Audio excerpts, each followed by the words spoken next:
Hello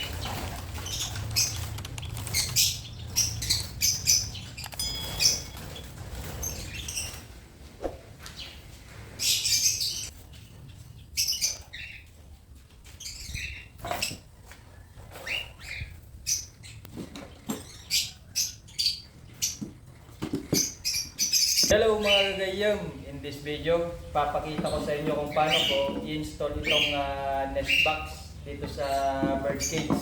Kasi itong bird cage na to, hindi ko pa natatanggal yung dito yung kanyang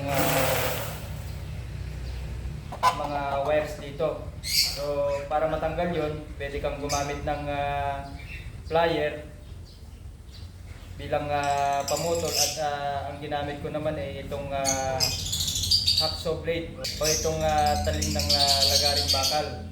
So para sa akin, mas madaling gamitin ito kumpara dun sa plier. At syempre, gagamit din ako ng kikil. Yung tres cantos ang itong gamit ko para maging smooth itong dulo ng mga wires at hindi na maging sanhi ng pagkasugat ng mga ibon.